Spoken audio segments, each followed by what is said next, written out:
Bonjour, XVIIIe siècle, l'éveil de l'esprit philosophique, progrès de l'esprit d'examen.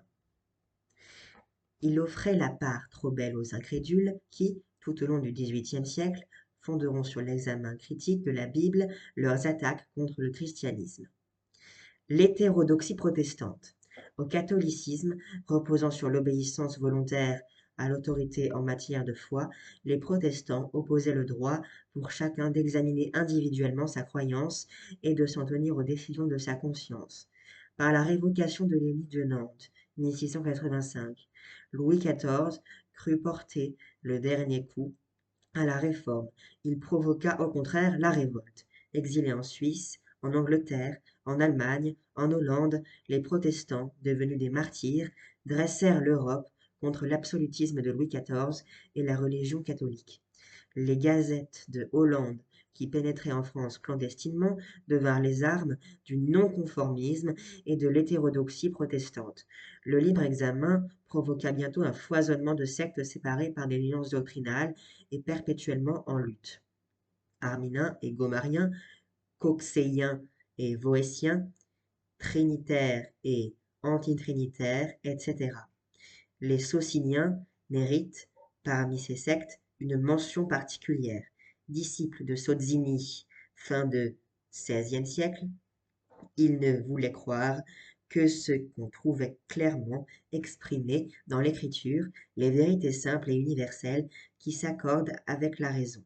C'était nier le mystère, refuser toute valeur à la tradition, supprimer tout l'édifice ecclésiastique et ramener la religion chrétienne à une philosophie purement morale. À ces rebelles, influencés par le rationalisme, feront écho de plus en plus au XVIIIe siècle les philosophes déistes qui entreront en lutte contre la religion chrétienne. Le rationalisme, affirmant l'existence de Dieu, l'immortalité de l'âme, la liberté de la volonté et la grandeur de la vertu. Le cartésianisme parut d'abord un rempart contre le libertinage, mais avec le temps, le système lui-même perdit de son éclat, tandis qu'au contraire, les règles lumineuses de la méthode passaient au premier plan. Confère XVIIe siècle, page 84. En proclamant sa foi dans la raison comme instrument de connaissance certaine et la primauté de l'examen critique sur l'autorité ou la tradition, Descartes offrait aux libertins l'arme la plus efficace contre le dogmatisme religieux. À la fin du XVIIe siècle, après avoir été mis à l'index et persécuté, ses disciples dominent la pensée européenne.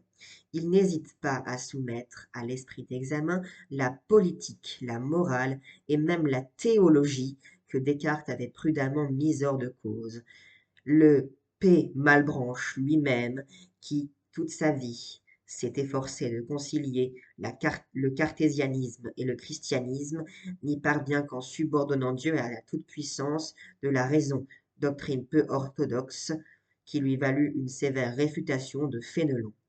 Spinoza, dès 1670, dans son traité théologico-politique, le philosophe hollandais Spinoza attaque, au nom de la raison, les croyances traditionnelles, considérant les prophètes comme de pauvres illuminés et refusant de croire aux miracles qui seraient la violation des lois divines par Dieu lui-même.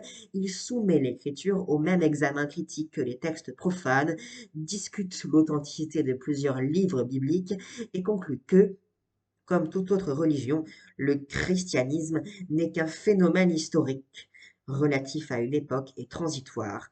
Sur le plan politique, les rois ne sont, pour Spinoza, que des exploiteurs qui asservissent les peuples avec l'aide de la religion en identifiant le devoir à l'intérêt du prince. Selon lui, le pouvoir ne peut être délégué que par les sujets. La démocratie, assurant à l'individu la liberté de sa pensée et de ses actes, est le régime le plus conforme à l'état de nature. Ces théories subversives le firent considérer comme athée.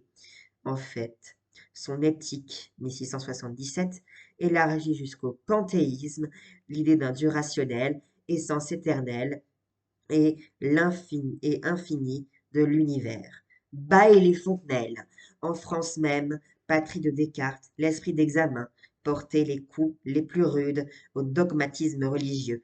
Les philosophes, et au premier rang, Bayle et Fontenelle, vont lutter contre la croyance au surnaturel, fonder la tolérance sur le scepticisme religieux, dissocier la morale de la religion, définir les règles de l'esprit scientifique et affirmer du progrès matériel et moral.